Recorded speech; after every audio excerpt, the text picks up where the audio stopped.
Bom dia a todos, bem-vindos à TV Security, um prazer recebê-los aqui. Nosso último programa do ano, um ano extremamente intenso, um ano em que a gente retomou de verdade aí nossas atividades, né? Sempre cada um aí dentro do seu modelo, mas um ano de muito aprendizado.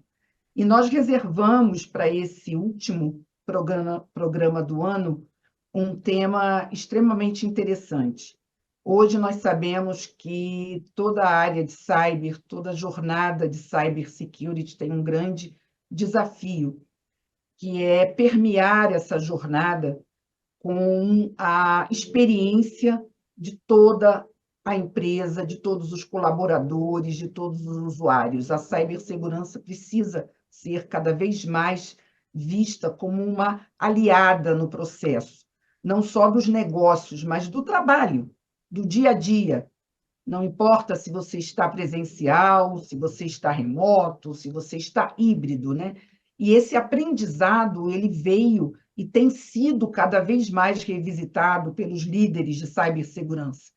E é justamente um dos grandes líderes de cibersegurança que está hoje aqui para contar para a gente como tem sido essa jornada, porque a experiência dos líderes é que traz essa riqueza e é que traz essa referência para todos vocês que estão também nessa jornada.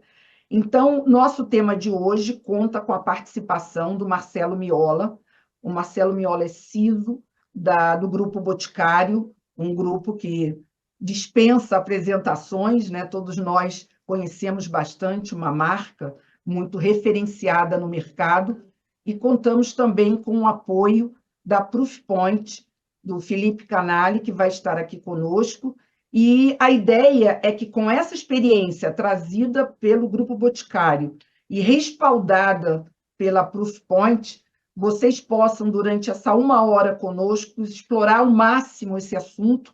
Podem enviar perguntas, comentários, e nós vamos desenvolver aqui, ao longo desse tempo, essa experiência bastante enriquecedora. Muito obrigada, fiquem conosco, participem. Agora eu quero trazer e apresentar para vocês, então, a participação aqui dos nossos convidados. Marcelo Miola, enfim, chegou o dia, né? Uma agenda dificílima, confesso a vocês, do Miola, foi difícil, mas acho que chegamos no momento certo, né? Fechando aqui com chave de ouro. Muito obrigada, bom dia, prazer recebê-lo, Miola. Prazer é meu, Graça. Bom dia a todos que estão nos assistindo. Desde já agradeço aqui a TV Security, Graça Sermão, Família Sermão de uma forma geral, né, toda a sua equipe, pela gentileza de me receber aqui hoje nesse grande painel. E também o meu agradecimento aqui ao Felipe Canali pelo convite para participar comigo desse painel. É uma honra estar aqui com vocês hoje. Muito bom, muito Graça, bom. para quem não me conhece ainda, eu sou Marcelo Miola, como se disse, sou CISO do Grupo Boticário, mas eu costumo dizer que eu sou responsável pela disciplina de segurança da informação.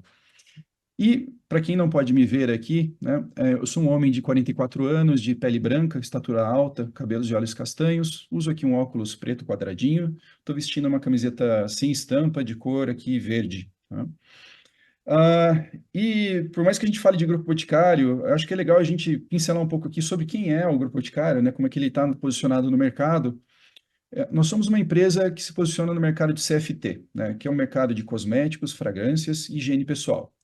O Grupo Boticário teve sua fundação aqui em Curitiba em 1977, pelas mãos do Miguel Kriegsner, nosso fundador, e através de uma primeira farmácia de manipulação no centro de Curitiba. Então, é uma empresa de raízes brasileiras, né? Hoje conta com mais de 4 mil lojas em todo o Brasil e a gente tem a presença também internacional em quase 50 países, sendo Portugal, Colômbia e Estados Unidos os mais representativos. Somos uma empresa também que é multicanal, temos loja, e-commerce, venda direta, enfim, atuamos em vários canais de vendas. Multimarca, então, a mais óbvia que é Boticário, né, mas também temos Eudora, quem disse Berenice, Trust, entre tantas outras. E por que não dizer também que somos uma empresa de tecnologia, né? Hoje somos, aqui no Grupo Boticário, em torno de 20 mil colaboradores no administrativo, né? E desses 20 mil, são 3 mil colaboradores só em tecnologia. Então, uma baita empresa, dá um orgulho danado de fazer parte. Muito bom. Conhecemos bastante, principalmente nós, mulheres, mas os homens também, cada vez mais, né? Se cuidando aí, quem não conhece a marca. Muito bacana você trazer esse overview. Quero também convidar Felipe Canali. Prazer, mais uma vez aqui conosco, nos apoiando, trazendo sempre temas extremamente interessantes. Felipe Canali, hoje é diretor regional Brasil e México da Proofpoint. Muito obrigada, bom dia. Gostaria também que você falasse um pouquinho, embora uma marca cada vez mais conhecida, mas fazer um rápido overview aí da Proofpoint. Prazer recebê-lo aqui, Canali. Obrigado, Graça. Bom dia a todos que estão acompanhando a gente aí na TVD. Obrigado, Miola, mais uma vez, né? Além de colega de mercado, já amigo, né? Bom, a Proofpoint é uma empresa que investiu bastante nos últimos 2 anos no mercado da América Latina, apesar de ser uma empresa de 21 anos, ou seja, uma empresa, não é uma empresa nova, não é uma startup, né? Ela tem uma história bonita na área de cybersecurity, mas na América Latina ela chegou um pouco atrasada, né? Fazem 2 anos que a gente está fazendo esse trabalho mais a fundo, né? Então, a gente saiu de 2 funcionários locais na América Latina para 40 em 2 anos, né? Boa parte presentes no Brasil. É uma empresa que tem um portfólio de segurança, apesar dela ser mais conhecida por uma tecnologia específica, né, que é a proteção de e-mail, mas ela tem hoje um portfólio completo, né? E com essa equipe local, agora realmente a gente pode dizer que dá o apoio e o atendimento que a América Latina e que o Brasil merecem. Óbvio que nesses 2 anos a marca se fortaleceu muito, né, pelo investimento local, mas também porque a gente teve um grande ajuda aí da Security Leaders ao longo desse período, né? Gosto de falar que teve uma época que acho que a gente estava bombardeado de eventos, não necessariamente bons eventos, né? Mas no pós-pandemia, só tenho a agradecer aí essa parceria que a gente fez com você, Graça, com o Sérgio. A gente rodou o Brasil, né, com a marca. Então, eu lembro que no primeiro evento que eu fui, há 2 anos atrás, a gente estava compartilhando um evento com uma outra marca que já é mais conhecida. Então, entravam os clientes, essa marca falava: vocês conhecem todo mundo? Sim, conhecemos, né? Aí estava eu com o Proofpoint. Alguém conhece a Proofpoint? Não.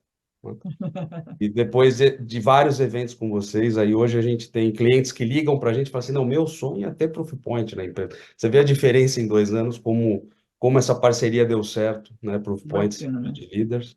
Espero que a gente continue no próximo ano, dando frutos, bons frutos para as duas empresas e, obviamente, para os nossos clientes.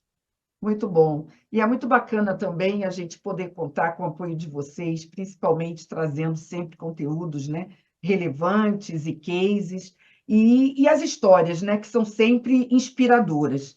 Então, pessoal, nós temos o terreno mais do que propício para esse grande bate-papo que a gente vai ter agora. Eu quero começar justamente convidando o Marcelo Miola. Miola, sempre que a gente olha um case, a gente sempre fica questionando, né? O que levou? Qual foi o ponto de partida para uma jornada? Porque é sempre uma jornada, né? E ela começa sempre de um ponto desafiador. Então, a gente até brinca, né? Qual era a dor? Onde é que estava apertando o calo? Enfim, tem várias expressões, né, que, de certa forma, transmitem isso, né? Então, eu queria justamente começar por aí, ouvindo de você aonde que realmente estava aí o ponto central do seu desafio para partir para essa jornada que a gente vai acompanhar a partir de agora, e você também aí pela TV Security. Excelente pergunta, Graça. Bom, eu estou há mais de 20 anos no mercado de segurança da informação e fui formado profissionalmente, acredito que, como muitos de nós que já têm cabelos brancos, né, numa cultura que a segurança é para os especialistas e que o usuário é culpado pelas falhas, né? Aquele mantra do ser humano é o elo mais fraco, ele nunca O foi elo tão mais repetido, fraco, né, né? nos últimos 20 anos, Verdade. inclusive chancelado, né, por referências do mercado, como Bruce Schneier, o Kevin Mitnick, né? Sim, Fato é que a segurança da informação não está vencendo o jogo, não estava vencendo o jogo, e continuar com esse mindset não ajuda a trazer novas visões e, de verdade, perspectivas aos desafios do mundo moderno, que é altamente dependente de tecnologia, sejam nas mais consolidadas ou até mesmo nas mais emergentes, né? Ou até mesmo aquelas empresas que não eram digitais e foram digitalizadas, né? Também estão nesse cenário desafiador. E, de fato, o mundo nunca esteve tão perto, né, de um só clique para tudo nessa vida. E num universo de verdade bastante complexo de tecnologia e casos de uso, a gente precisou parar e precisa parar, né, de colocar o usuário como parte do problema para que ele seja parte fundamental da solução. Afinal de contas, como eu digo, né, quem decide ou não clicar no link malicioso, só um minutinho. Coisa da vida moderna. Você está aqui em casa, toca o telefone, né? É.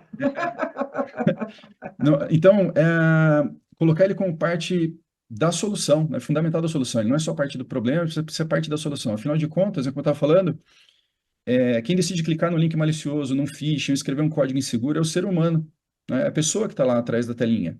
Então, eu acredito muito no papel do CISO moderno, que é hoje encontrar métodos e soluções que consigam colocar essa pessoa, colocar o ser humano como protagonista da estratégia. Isso passa também pela escolha de tecnologias que vão suportar essa jornada. E, com certeza, os fabricantes de segurança ainda têm muito a aprender sobre usabilidade. As soluções, na minha visão, em grande parte, são construídas para que os engenheiros possam operar. E poucas vezes estão interagindo, orientando o usuário sobre as pequenas escolhas que precisam ser tomadas no dia a dia.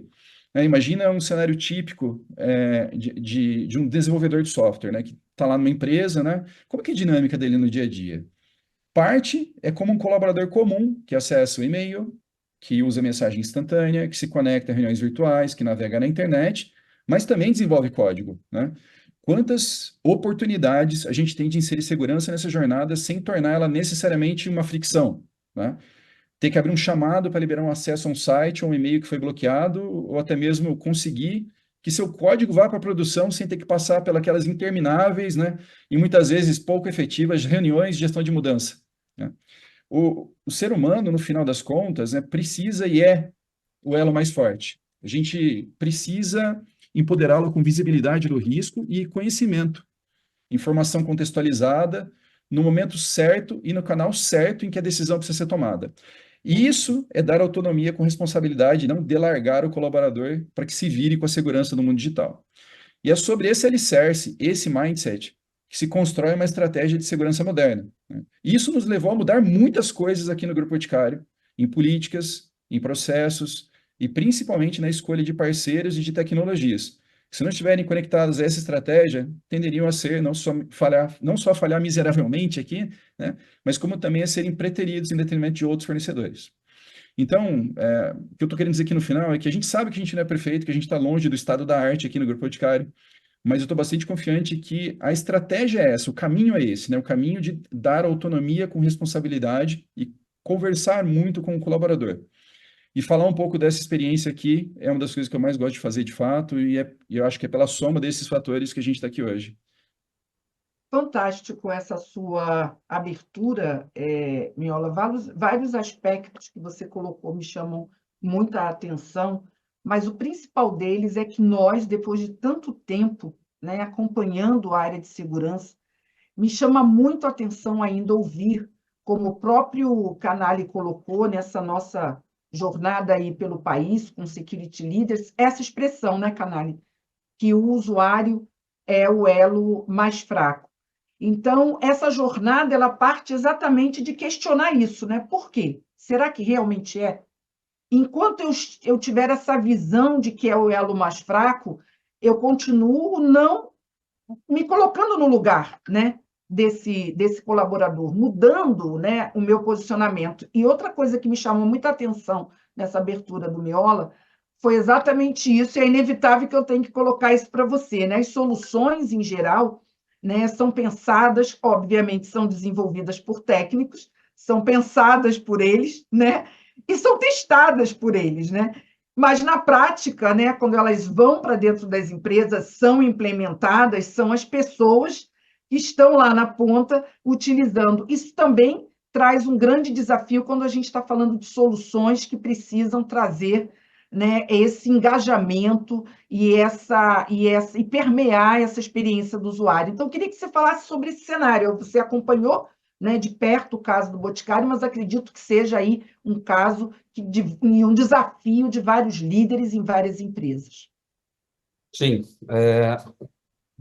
basicamente hoje, Eu lembro de uma RSA Conference, acho que faz uns 4 anos atrás, se eu não me engano, que o Rohit, né, que era o CEO da RSA, abriu dizendo é, as pessoas têm que estar no centro da segurança, né? Então, acho que foi o primeiro speech que eu ouvi de algum líder de tecnologia que falou, vamos realmente aquilo que o Miola falou, vamos deixar de colocar as pessoas como o centro do problema e vamos colocar as pessoas como no centro da solução, né? E várias empresas, e a Proofpoint entendeu isso desde aquela época, e começou a moldar a sua tecnologia para que você utilizasse o usuário como o ponto central do desenvolvimento dessa tecnologia e dessas soluções, né? Então, se você pega a apresentação da Proofpoint, a gente começa People-Centric Security. Então, assim, a nossa segurança coloca as pessoas no centro, mas não ela como um problema, e sim como ela parte total da solução. E como é que você faz isso, né? Você tem que começar a olhar para o usuário, então comportamento desse usuário, você começa a ter tecnologias utilizando, quando a gente fala em machine learning, quando a gente fala em inteligência artificial, por causa do chat GPT virou um monstro, mas assim, a ProPoint usa essa tecnologia há quase 20 anos, então ela já usa inteligência artificial e machine learning há 20 anos, como base da sua tecnologia. Mas para quê? Para você entender, você olhar o ser humano e adaptar a sua tecnologia de forma que você melhore a segurança olhando para isso, né? Além disso, se você olha no portfólio, a gente tem uma plataforma gigante de conscientização de segurança, né? E aí esse é o ponto que você falou e que a gente tem discutido, a gente discutiu em vários security leaders esse ano, a gente tem a mania como profissional de segurança a achar que todos os usuários também são profissionais de segurança. A gente fala em Exato, siglas, exato, a gente Canai. fala em acrônimos como se todo mundo fosse entender o que a gente está falando, né? Na Exato. verdade, você tem que levar essa segurança até a ponta, até o seu usuário, mas no idioma que ele possa entender, absorver e utilizar no seu dia a dia. Então, na nossa plataforma de conscientização, é isso que a gente faz. A gente leva para o usuário na ponta, para que ele entenda a participação importante e vital que ele tem, né, na construção dessa cultura de segurança na empresa, mas de uma maneira simples, para que ele saiba a parte dele, que ele não precisa ser um expert em cybersecurity, mas ele tem que entender que clicar em qualquer link ele tem que pensar, ele tem que entender que não é todo o e-mail que chega que a empresa realmente validou, então ele pode ficar tranquilo sobre o conteúdo que chegou, como é que ele vai cuidar dos dados e da informação da empresa. Então, tudo isso faz parte de um aculturamento, né, de uma conscientização para que o usuário nos ajude no dia a dia e que não seja só imputado aos profissionais de cibersegurança da empresa que a empresa esteja segura. Então, eu concordo 100%. People-centric security é a única forma hoje da gente começar a virar esse jogo que o Miola citou, que a gente continua perdendo aí para os cyberataques. Ainda nesse excelente canal, eu queria explorar ainda um aspecto nesse bloco ainda de desafio, pessoal, que a gente está aqui ainda avaliando e está sendo muito bem colocado esse desafio. Miola, hoje, uma corporação, imagina um grupo como o Boticário, e acho que depois da pandemia, além disso tudo, né, de vários perfis que você deve ter de usuários, né, várias áreas de atuação, passando, né, por N departamentos, e vários modos operantes de trabalho também nessa nova realidade, né? Então, quando você está falando sobre habilitar, né, o usuário, levar para ele uma experiência com menos fricção, o quanto que você acha que é desafiador também num contexto tão diverso como a gente está vivendo hoje e com certeza viverá cada vez mais, né? Quer dizer, é você olhar o todo, mas ao mesmo tempo você também tem que ter um olhar individualizado, né? Acredito que isso seja um ponto também bastante desafiador na hora de implementar um modelo, né, que vai permear aí toda a organização.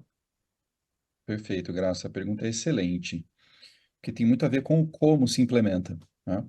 Então, colocar o colaborador no centro não significa, no final do dia, que você tem que mapear todos os casos de uso ou todas as situações em que esse colaborador vai ser exposto ao risco. E nem deveria também colocar um elefante na sala, né? Imagina, eu vou fazer com que ele saia da jornada de trabalho dele, né? Para que ele vá resolver a segurança e depois ele volta para a jornada dele. A segurança precisa estar embutida, embendada na jornada de trabalho, né? Na prática, o que isso significa? Que significa que as coisas que são centrais na estratégia de segurança, que é a visibilidade, que é entender o risco, precisam ser centralizadas. Mas a Perfeito. tomada de decisão sobre o caso de uso específico precisa estar onde é específico, ou seja, mais próximo da ponta possível, né? O que eu quero, vou dar um exemplo prático aqui, né? Tá. Imagina que eu esteja falando de vazamento de dados, né? O Uhum. que é normal para a Graça enviar de conteúdo para fora, né? É diferente, eventualmente, do que é para o Felipe Canali, Perfeito. né? Se eu criasse uma política aqui de filtragem de conteúdo, que vai dizer assim, olha, ninguém pode mandar e-mails com anexo para fora, né? O quanto do trabalho, eventualmente o trabalho do Felipe não será impactado, mas com certeza o trabalho da Graça será muito impactado, né? Então, trazer esse tipo de controle, esse tipo de regra para o mundo centralizado significa que, por conta de casos de uso muito específicos, você vai acabar gerando impacto para todo mundo, né? E isso é super importante, porque significa que se você tomar esse tipo de atitude, na prática, você está penalizando a grande maioria dos seus colaboradores com controle de segurança que para eles não fazem o menor sentido. Então, a estratégia ela precisa ser leve o suficiente para dar visibilidade do risco no momento que aquele risco ele eventualmente pode se materializar. Então, exemplo, eu vou mandar um e-mail para fora, né? Então, na hora de mandar um e-mail para fora, eu posso perguntar para a Graça, falei, Graça, você tem certeza disso, né? É quase o Silvio Santos, né? Posso perguntar, né? Vamos seguir em frente, né? Porque é nesse momento que a Graça vai parar e falar assim, mas, putz, realmente, peguei o anexo errado aqui, não era isso que eu queria mandar, né? E ela vai voltar um passo atrás e falar assim, nossa, que bom, né? Que bom que eu fui avisada, que bom que me chamou a atenção, mas eu não vou impedir a Graça de enviar um e-mail. Eu não posso impedir isso. Porque se aquilo for justo e lícito, é a Graça que sabe, em última instância, que aquilo precisa ser enviado. Não sou eu, em segurança, decidindo sobre a vida do processo da Graça, sobre a área da Graça, ou sobre o que ela faz no dia a dia, mas eu tenho que estar ali ajudando ela na tomada de decisão, dando visibilidade do risco e tentando conduzir ela para a melhor tomada de decisão possível. E a gente toma melhores decisões com informação. É assim que Perfeito. funciona. Muito bom. Bem, nós já estamos recebendo perguntas. Eu vou selecionar as que estão mais relacionadas a cada um desses blocos. A gente já está terminando o bloco do desafio. Então, tem uma pergunta aqui interessante. Eu vou passar para o canal e depois o Miola pode comentar. É do André Geverten. Ele é líder de segurança do Inmetro. Obrigada, André, por estar nos acompanhando. Miola, aproveitando a questão, né, do elo mais fraco, entre aspas, ele coloca, ainda assim, nós podemos considerar que, neste momento, os humanos, técnicos ou não, são o principal vetor de ataque, ou a gente tem que também trabalhar essa questão quando a gente parte para esse modelo? Então, Canali, quer dizer, tem o mito, né, o mantra do elo mais fraco, e, de novo, a gente vê, infelizmente, por tudo que a gente acompanha, né, o quanto que realmente o humano é o ponto, normalmente, né, de falha, de vulnerabilidade.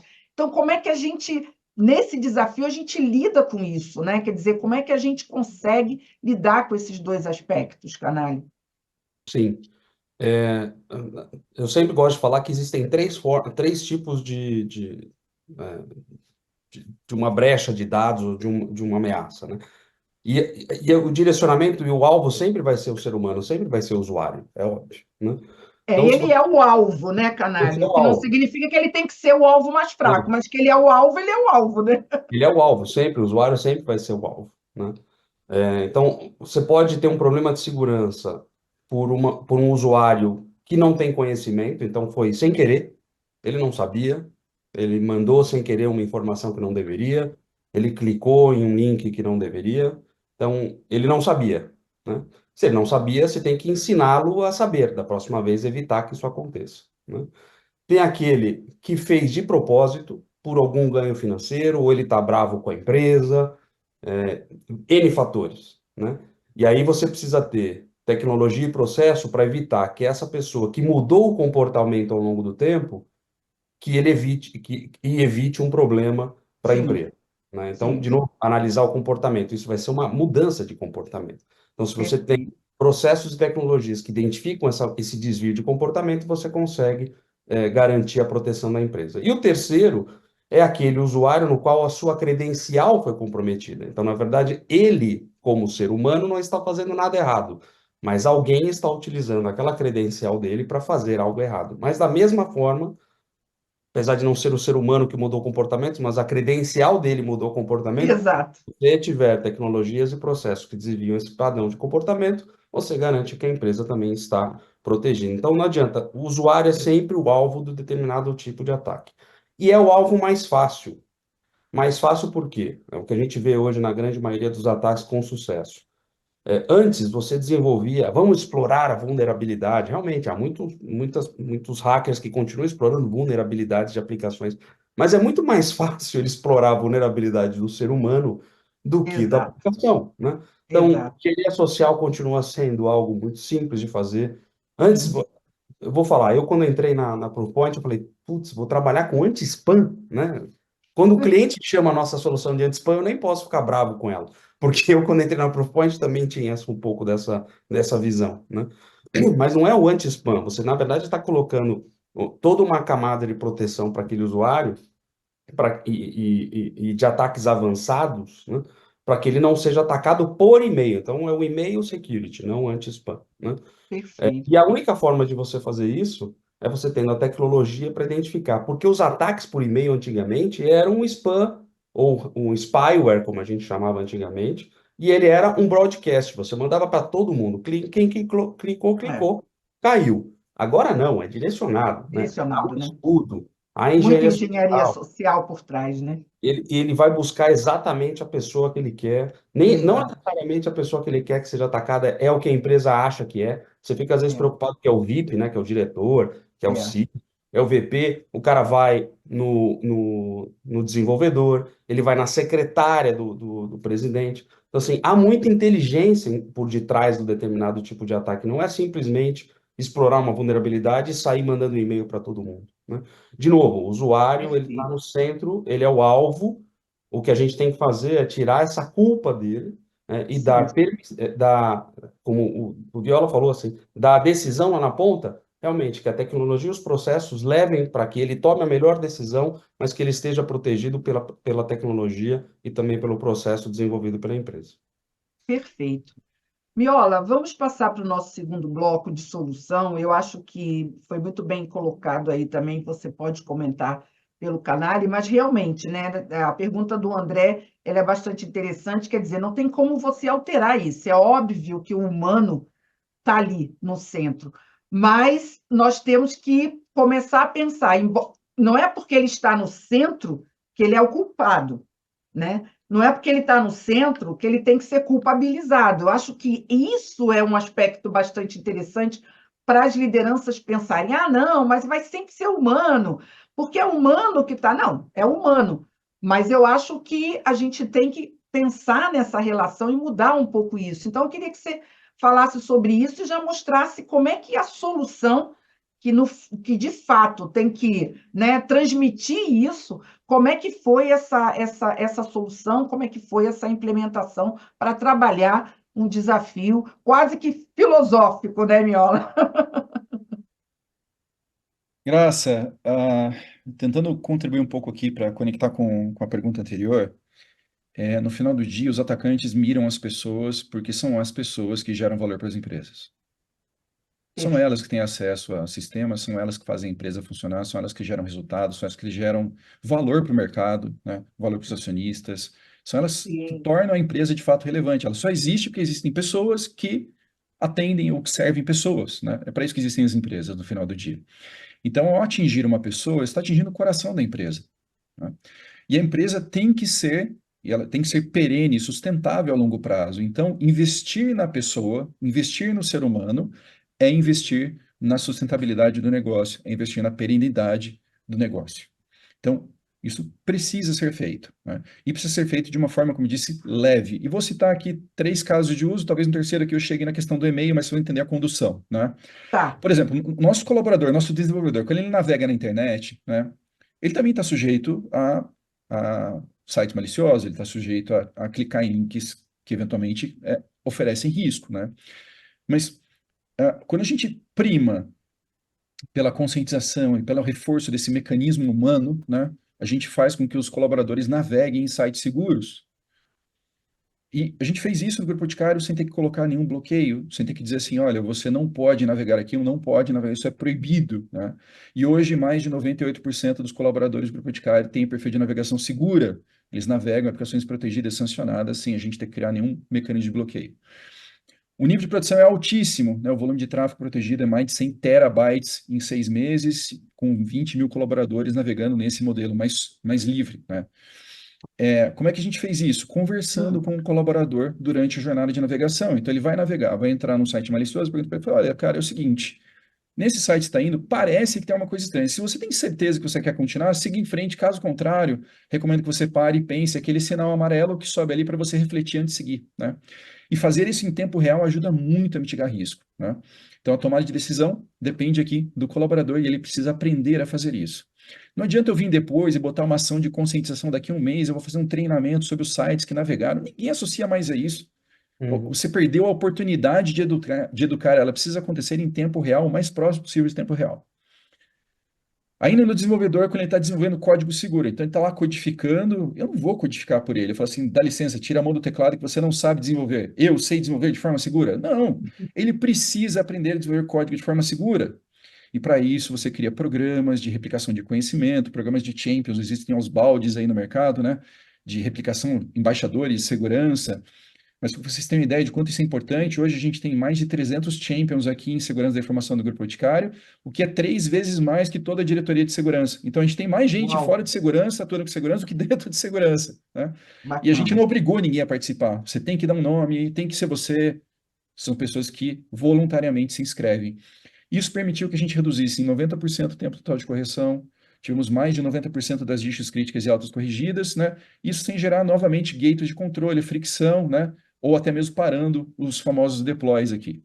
Então, esse também mostra um pouco como essa estratégia ela funciona, de criando um ambiente confortável aqui para quem está ouvindo a gente, entenda que é possível que isso gere resultado. Agora vamos para a jornada de e-mail, né? O mesmo acontece na jornada de e-mail.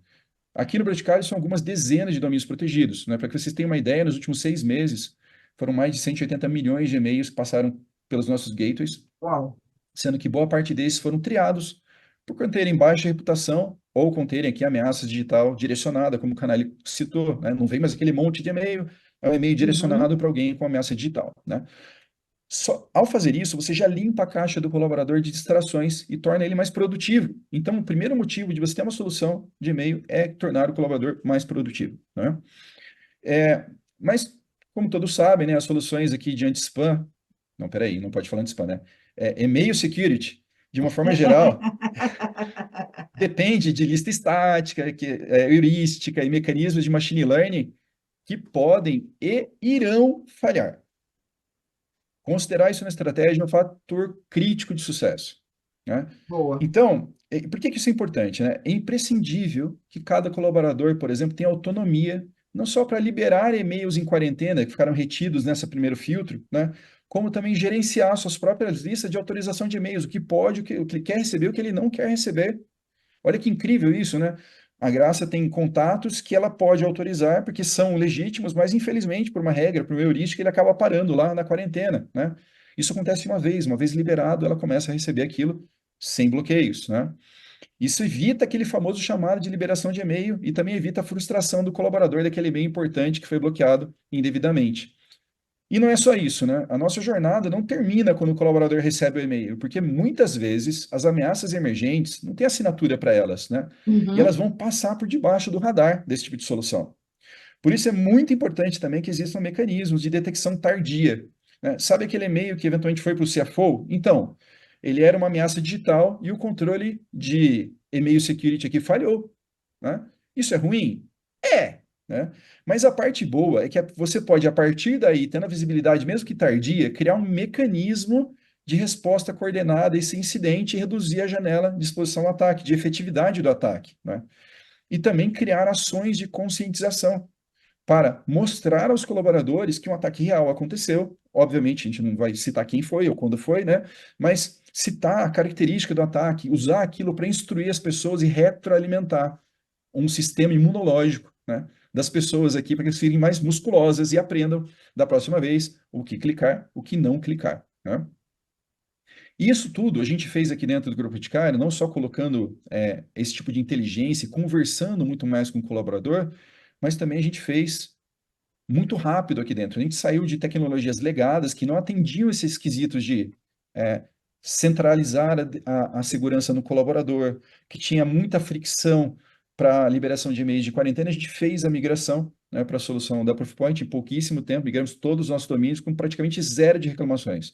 Porque quando você sai de um cenário ruim para um cenário bom, né, é muito mais fácil, né, muito mais atrativo. Mas quando você empodera as pessoas, é muito melhor. Você diz, olha, agora quem decide sobre a minha vida sou eu mesmo, né? Que bom, né? Significa que a gente está entregando no final do dia funcionalidades que os colaboradores já demandavam há muito tempo do nosso time de segurança de informação como um todo, o que tornou para a gente aqui um baita de um case aqui de sucesso. Só alguns detalhes da solução, até já olhando aqui as perguntas, a gente vai matando algumas, né? Você falou o tempo de implementação, essa implementação foi feita esse ano ainda, o tempo de implementação foi rápido, só Foi algumas bem perguntinhas rápido, foi bem assim rápido. para. A gente, na verdade, a cautela foi muito mais nossa aqui do Grupo Boticário, de Sei. fazer com calma as janelas de virar domínios, né? Uhum. Para que a gente pudesse controlar o impacto, né? A nossa preocupação era não gerar efeitos negativos, porque ao tombar uma nova tecnologia, você pode correr aquele famoso, olha, minha vida piorou desde que tombou essa tecnologia, né? É, E aí você cria um ranço, né, um rótulo no colaborador dizendo assim, ah, porque a tecnologia A, B ou C é ruim. Não, ela não é ruim. Talvez o rollout dela, a implantação dela, uma forma como foi feita foi ruim, a condução não foi bacana, né? Então a gente teve um cuidado extra na condução, justamente porque a gente sabia que era uma tecnologia que ia habilitar muitas coisas aqui dentro, mas fazer uma boa implantação também para a gente foi importante. Então foram 3 aqui, 4 meses de tombamento, foram dezenas de domínios, como eu disse, mas foi muito sim. mais nossa cautela aqui do que, de fato, uma trava, uma limitação sistêmica ou da tecnologia. Tá. E uma outra questão também chamou a atenção aqui do público quando você falou tornar o colaborador mais produtivo. Normalmente, quando a gente está falando de soluções de controle de e-mail, a gente nunca pensa na produtividade, ao contrário, né? A gente fala, nossa, vai emperrar, vai dificultar. E você trouxe exatamente uma visão, né, diferenciada disso.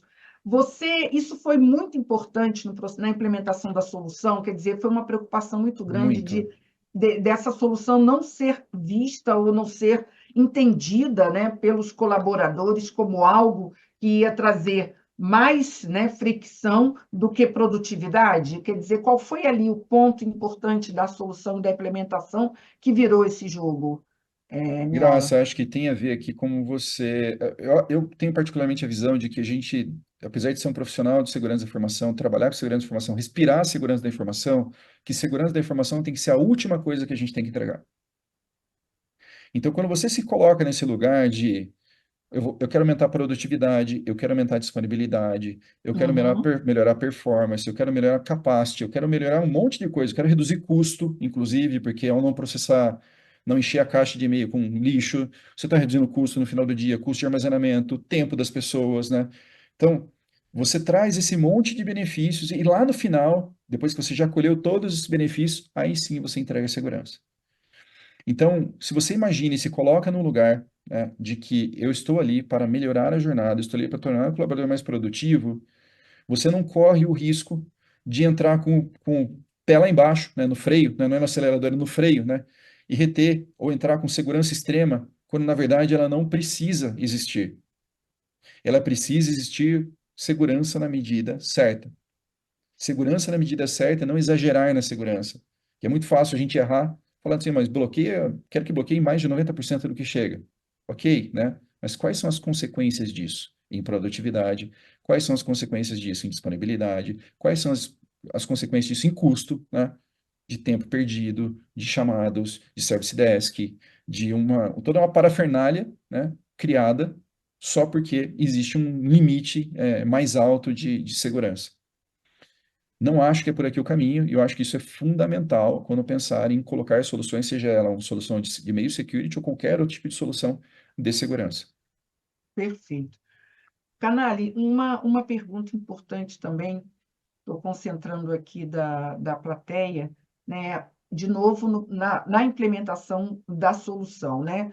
O Miola falou do tempo, né? Quer dizer, esse tempo, para você, qual é o grande desafio que você vê quando você tem uma janela, né, para implementar uma solução que, no primeiro momento, é como a gente falou, né, você até brincou, né, a anti-spam é uma coisa antiga, na verdade está falando de uma inteligência sobre esse contexto, já que e-mail, por tudo que a gente tem falado, por todos os números que a gente mostra, é ainda, e acredito que será por muito tempo, o grande vetor de ataques. Então, qual é aí, na sua opinião, quando a gente está olhando para a solução, um ponto de atenção no processo de implementação?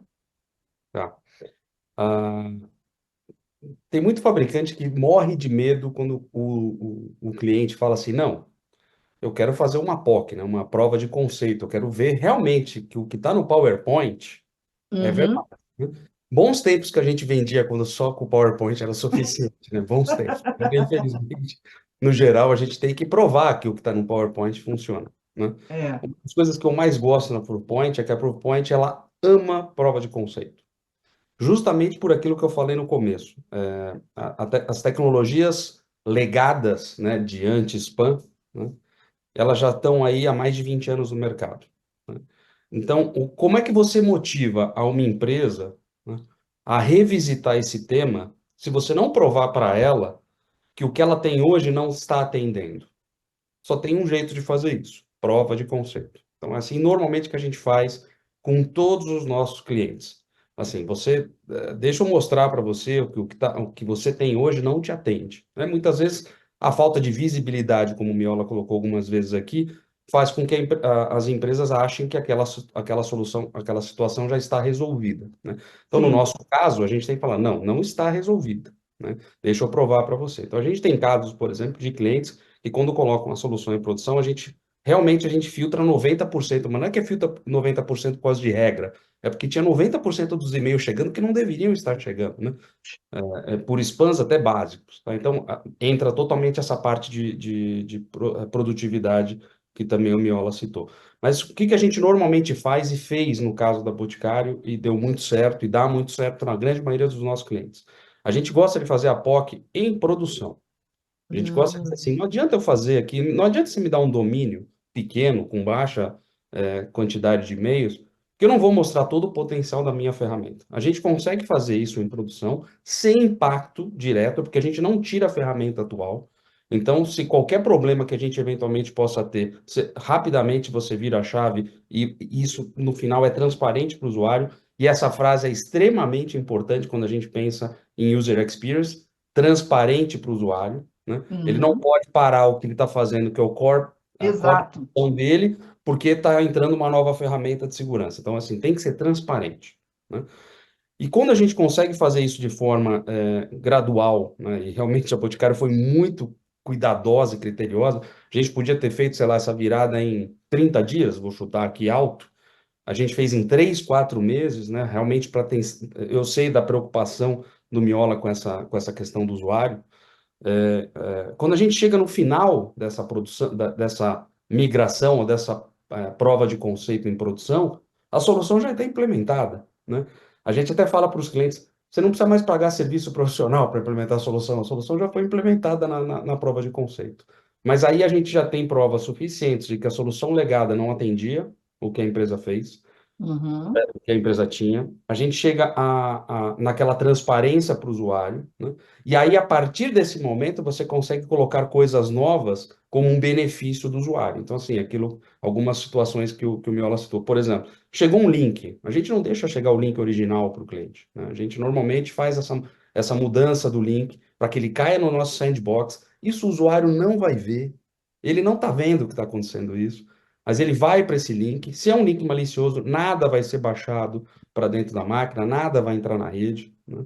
E a partir do momento que a gente entende, né, que aquele link realmente é malicioso, a gente automaticamente tira da caixa postal do usuário para que outros usuários que também tenham recebido não sejam impactados.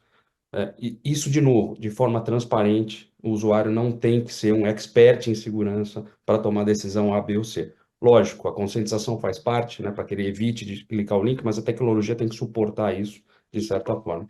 Então, minha dica que a gente sempre dá para os clientes ou para os prospects, né, que a gente tenha, deixa a gente provar que a solução realmente atende, realmente ela vai mostrar os diferenciais com as soluções legadas tradicionais de mercado. E quando a gente consegue provar, em mais de 90% dos casos a gente não tira, né? Porque a gente realmente chega no fator de sucesso daquela prova de conceito e ela deixa de ser uma prova de conceito para ser uma solução efetivamente implementada, atendendo todos aos casos de uso necessários que o cliente coloca para a gente antes da gente começar a prova. Perfeito. Bem, pessoal, passamos, né, já do desafio muito bem explanado, entramos na solução, tem muitas perguntas. Eu vou fazer uma proposta aqui para os nossos debatedores, porque o tempo corre aqui muito rápido. Miola, a gente vai entrar num terceiro e último bloco de benefícios, mas vamos fazer aqui um contraponto também com algumas perguntas, e eu vou pedindo aí para vocês, tanto você quanto o Canali, né, a gente tentar ser um pouquinho mais, né, conciso para ver se a gente consegue atender. Eu separei aqui uma pergunta que eu achei bastante interessante do Diego Baldi, ele é o líder de segurança do Grêmio, o pessoal lá sempre acompanhando a gente, e o Diego diz o seguinte: olha, esse equilíbrio entre as experiências do colaborador e ferramentas é um trabalho que precisa ser feito a quatro mãos, RH, tecnologia, TI, no caso, também foram envolvidos? Como é que foi essa jornada com essas áreas nessa solução? Bom, dá trabalho, né? Que eu digo aos profissionais de educação, né? De uma forma geral, educar dá trabalho, né? Não é algo simples, então é um objetivo que você deve perseguir de longo prazo. Não é para resolver dor imediata, não é algo que você vai matar em uma semana, um mês. São alguns anos ou meses aqui de trabalho. Né? Segundo, toda ajuda aqui é bem-vinda, tá? Óbvio que cada empresa funciona de uma forma diferente, então se você tem a tua área de comunicação funciona através da área de recursos humanos, é super importante que você conte com ela, mas se ela não existe também, invista nisso no seu próprio time, eu acho que é um caminho Uhum. super válido também, tá? E por fim, eu acho que talvez menos tecnologia, menos a área de tecnologia aqui nessa vertente aqui de conscientização, né, de trazer o ser humano para a discussão. Então, é menos sobre a tecnologia, mas mais sobre a estratégia de tecnologia. Quando a Tá, estratégia de tecnologia ela favorece também a autonomia com responsabilidade, as coisas se casam de uma forma muito, muito bacana. Então, não adianta só segurança fazer, segurança sozinho pula na piscina da autonomia com responsabilidade, mas tecnologia não faz isso, né? Então, vamos pular junto, né? Que ao pular junto, a mensagem é uníssona para o colaborador que está lá na ponta. Também sou um colaborador, né? No final do dia, então é legal ver quando essas coisas funcionam dessa forma, porque faz o trabalho ser mais fácil. perfeito. Só complementando aqui, Canali, rapidinho ainda, na questão da POC, o Fernando Silva, da Impasa, está perguntando aqui os riscos, né, de uma POC no ambiente de produção, e se você pode só dar uma dica do que deve ser mapeado para evitar a parada da operação, que é, na verdade, aí o grande monstro, aí, a grande preocupação quando você está num processo como esse. Você Sim. comentou, mas você pode assim destacar um ponto que ficaria aí como de grande atenção nesse processo para evitar parada, e se o Miola quiser também contribuir, se Uhum. esse risco, Miola, era uma preocupação sua, ele está querendo saber. É uma preocupação para todos, óbvio. Você não pode parar a empresa porque você está testando uma tecnologia, por mais que você queira que aquela tecnologia fique, né? A gente flexibiliza a POC, tá? Não necessariamente em produção é o caminho que algumas empresas seguem. Né? A gente tem uma opção de ficar, que a gente chama um processo, né? Principalmente quando a gente fala em Office 365, que é em Journaling, né? Então a Sei. gente de trás da solução atual, então a gente só mostra realmente as diferenças entre o que a gente faria se estivesse na frente, né? Ou a gente faz um assessment. Então, a gente tem até 3 tipos de POC, né? Na produção, não é o que eu falo que o impacto é bem menor. Óbvio que vai depender de cada tecnologia. Se eu fazer em produção e vou mexer na rede, a chance de dar algum problema, de você ter uma parada, é muito maior. No nosso caso, como a gente está falando em nuvem, 99% dos nossos clientes usam nuvem, né? A gente ainda tem flexibilidade, você pode fazer em Office 365. Tudo bem que no caso do Boticário nem é Office 365, é Google, que é um pouco diferente, mas você pode fazer por API ou redirecionando o MX, né? Não tem outra forma de fazer, né? No caso da Boticário, a gente redirecionou o MX, e aí o que que a gente fez? Vamos redirecionando cada domínio passo a passo, os menores primeiro, para dar garantia de que a gente não ia ter impacto nenhum, né? A gente fica monitorando isso praticamente 24/7, a gente fica com a nossa equipe monitorando para evitar qualquer tipo de problema. Mas, se no final, analisando todos os riscos, o cliente não se sente confortável em fazer dessa forma, ou seja, em fazer em produção, a gente tem outras duas formas de fazer a prova de conceito. Perfeito. Uma colocação aqui do Paulo Francisco Zanetti, uma empresa multinacional de petróleo e gás dos Estados Unidos, e acho que já tem a ver com o benefício. Como é que você vê, Miola, os próximos passos nesse futuro da proteção, né, com o usuário no centro, né, o benefício alcançado e como que você está vendo os próximos passos dessa evolução? Olha, Graça, vou pensar aqui como olhando aqui para o Grupo Boticário, tá? Educação ela demora para acontecer, mas quando ela acontece, os passos são mais largos, né? Você consegue Ótimo, avançar muito rápido. muito Então, quando a bom. gente pensa em benefícios, então a sementinha que plantamos há 3 anos atrás, de trazer o colaborador, o usuário para o centro da estratégia, hoje gera resultados em escala muito rápido. Então, Uhum. é, porque a grande brincadeira está nisso, né? Aonde que eu devo colocar dinheiro? Eu tenho que colocar dinheiro em ferramenta ou eu coloco dinheiro em pessoas, né? No curtíssimo prazo, você vai colocar em ferramentas, mas no longo prazo, você vai colocar em pessoas, porque as pessoas vão edificar o futuro, né? E são elas que vão acelerar e dar escala e conseguir colocar, descentralizar a segurança e colocá-la na ponta. Então, quando eu penso em benefícios desse tipo de estratégia, eu penso que eles escalam para outras jornadas, que não só é e-mail security, ela vai escalar para jornadas de comunicação, jornadas de proteção de dados, jornadas de resposta a incidente, jornadas. Como você descentraliza isso, é mais fácil descentralizar quando você já tem um histórico positivo de pessoas cultas, vamos chamar assim, né? Talvez não seja o melhor termo, mas já aculturadas em segurança da informação e aculturadas que o papel, a responsabilidade pela segurança da informação é delas, não é da área de segurança da informação. A área de segurança está ali como Perfeito. condutora, como fio condutor desses benefícios. Por isso eu disse lá no começo que eu sou responsável pela disciplina de segurança da informação, mas não pela segurança da informação do Grupo Boticário. Essa é a grande diferença, e eu acho que os benefícios eles tendem a ser exponenciais daqui em diante. Uma pergunta, voltando aqui para um desafio, a Janaína, eu acho esse ponto importante, eu vou trazer de novo, Miola. Quando a gente coloca pessoas no centro da estratégia, você acredita que é um empoderamento, de alguma forma, né? Uhum. Mas como que você vê o outro lado, né? Além do benefício, do risco de ter aí pessoas com baixa maturidade e como Uhum. é que você lida com esses desvios, digamos aí, né? Porque a gente sabe que né, tem sempre os dois lados, né? Então é Com um certeza. benefício, obviamente, que você está mostrando, mas é um empoderamento também, né? E tem que dar ali uma autonomia, como você falou, né? Uhum. Em certa medida. Correto. É, primeiro uma constatação aqui, né? Ter mais controle, ou ser mais rígido em controles, não muda o fato de que quem decide no final do dia ser mais seguro ou menos inseguro é o colaborador. Veja, né? Perfeito. Eu vou e crio um bloqueio para a pessoa não navegar na internet. Mas ela precisa da internet para realizar o trabalho dela. O que que ela vai fazer? Ela vai usar um meio mais inseguro. Ela vai sacar um celular, um notebook pessoal, vai navegar de uma forma mais insegura na internet. O excesso de controle pode levar a hábitos ruins, hábitos inseguros. Então, a primeira constatação que eu quero trazer é essa. Então, fato, isso acontece. O segundo é que você precisa ter visibilidade se seus riscos estão diminuindo ou não no final do dia.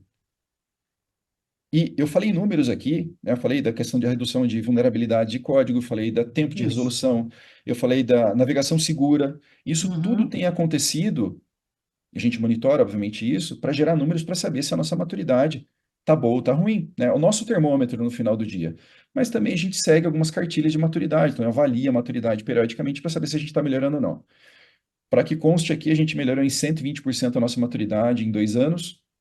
Isso medido, a gente usa o framework do CISA aqui como framework de Tá, segurança. Então a gente tá. melhorou muito a nossa maturidade em 2 anos, mesmo adotando uma estratégia de autonomia com responsabilidade. Então, tá na dúvida? Meça a sua maturidade atual antes de começar a jornada, siga em direção à jornada e vá medindo. Se você está piorando, você coloca um pouco mais de controle. Se você está melhorando, você solta um pouco mais a corda. Mas Perfeito, é um Miola. jogo de equilíbrio. Sim, perfeito. Muito bom, excelente resposta. Canali, pergunta aqui para você do Renato Conceição, da Marisa. Canali, vejo um crescimento muito grande de ferramentas de IA para análise de comportamento de usuário. Você citou, passou rapidamente por isso. Você concorda que esse é um caminho para 2024? E como é que você está vendo aí a evolução nesse sentido do que vocês estão oferecendo? Tá. Como eu comentei, né, machine learning e a inteligência artificial, ela permeia a nossa tecnologia há muitos anos, né?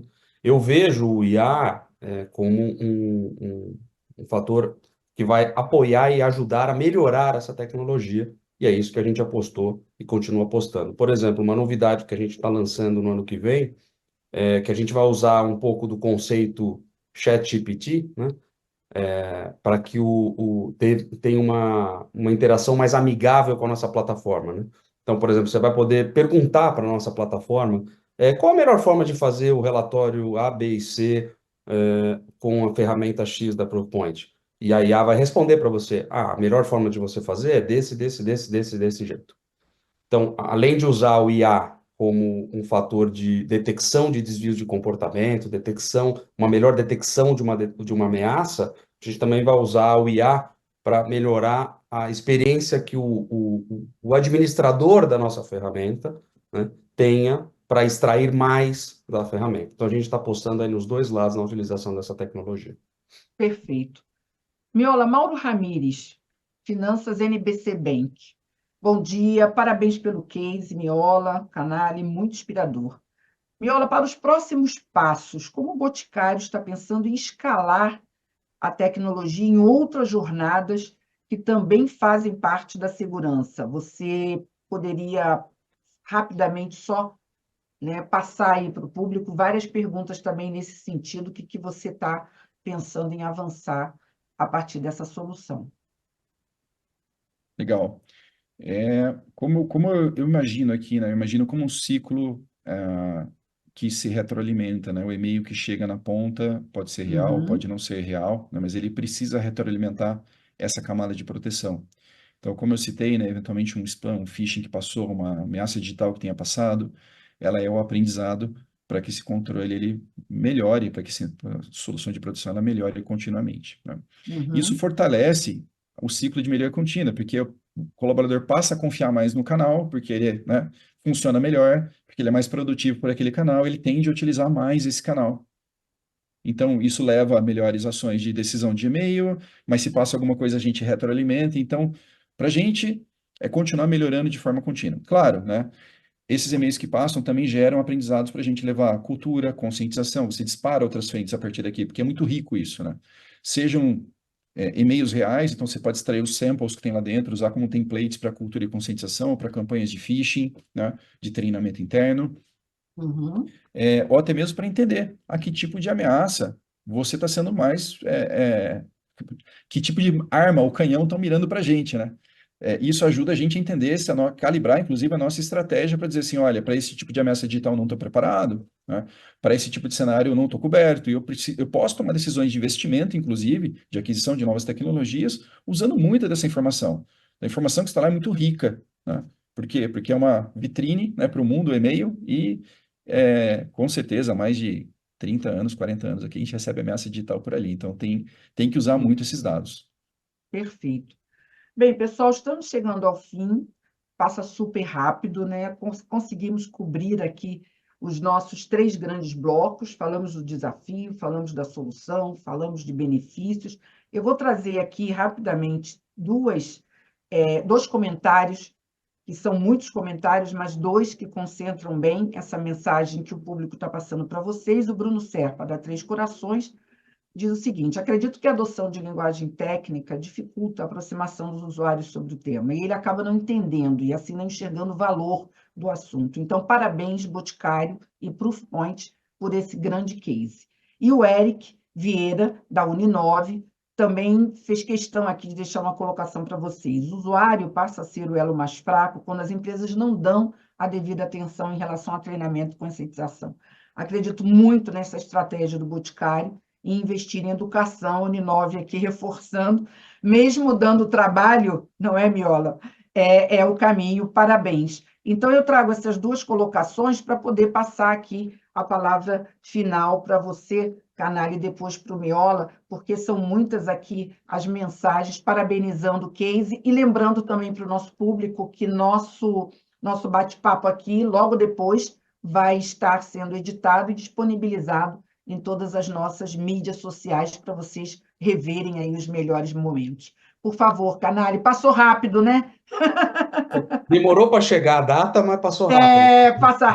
Passa rápido, mas foi muito enriquecedor, muito Não, intenso. mais uma vez, Graça, obrigado pela oportunidade e a plataforma para a gente poder discutir isso, não só com o Miola, né? Obrigado ao Miola, obviamente, pela disponibilidade dele, mas que a gente possa passar isso aí para o mercado, para os clientes e prospects, um pouquinho mais dessa visão que a Proofpoint tem dessa parte de proteção e como a gente tem conseguido benefícios com clientes, como a gente fez com a Cielo, no caso do Security Leaders Nacional. Acho que a melhor forma da gente mostrar que a gente está impactando positivamente um cliente é falando de case, né? De novo, né? Já foi o tempo que PowerPoint convencia todo mundo. Hoje a gente tem que mostrar que funciona e nada melhor dos clientes mostrando como a nossa tecnologia faz da vida deles melhor e mais segura corporativamente falando, né? E aproveitando também para desejar aí um Feliz Natal, um bom ano novo para todos, boas festas e que 2024 a gente continue forte nessa parceria. Obrigado, Graça, obrigado, Miola. Muito bom, muito bom. Miola, sua vez de deixar aqui uma mensagem final, são muitas aqui, depois eu Graça. encaminho para você, parabenizando o Boticário por essa jornada baseada, né, em educação, em pessoas no centro. Não é fácil, mas é o caminho. Graça, acho que a mensagem final aqui é que os times de segurança da informação precisam entender de uma vez por todas que ficar trabalhando de forma isolada, na salinha da segurança, trabalhando para tecnologias em vez de gerar valor real para pessoas, né, não agrega, né? Não adianta ficar reclamando depois que se sente irrelevante ou não priorizado para o business, né? E como que se resolve isso no final do dia? Com uma estratégia que põe a pessoa centrada no ser humano, de autonomia com responsabilidade, gerando valor e relevância, né? Isso muda o jogo, né? E não aquele controle, né? Implantar controle que ninguém entende porque existe, né? Então, isso muda muito o jogo, centrado em humano, né? Porque numa estratégia em que todos se sentem parte do resultado de uma forma integral, né? Não só pelas metas financeiras da empresa, mas também pelo como se chega lá, é super importante, né? Então, com autonomia, descentralizando a segurança com responsabilidade, isso traz um baita sucesso responsável no final do dia para todos, né? Bom, do mais, queria agradecer o convite, enfim, obrigado a todos aqui da produção, do evento, da TV Security, Security Leaders de uma forma geral, né? Ao Felipe Canali pelo convite, uma honra estar aqui com vocês hoje, né? E desejo também boas festas aqui a todos no final de ano, está chegando ao fim aqui, né?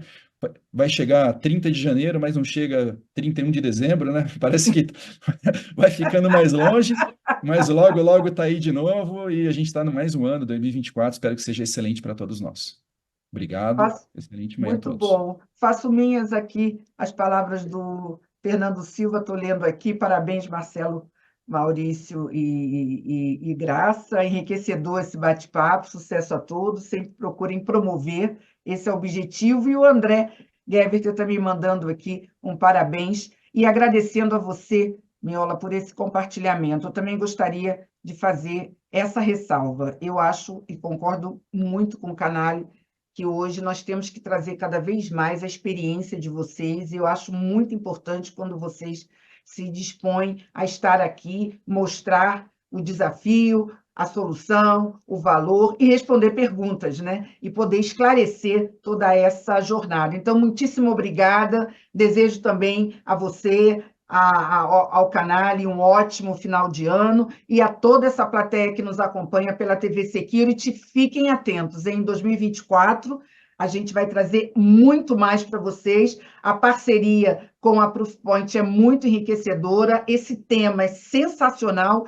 Então, vamos aí para a nossa caravana e vamos trazer aqui também mais cases para vocês acompanharem esse grande desafio que é ter as pessoas aí no centro da cibersegurança, fundamental. Muitíssimo obrigada, Canale, Miola, Grupo Boticário, Proofpoint, vocês que nos acompanharam nesse programa. Até uma próxima oportunidade. Feliz Natal! 2024 com muito sucesso, muita saúde e muita paz. Tchau, pessoal! Tchau, tchau!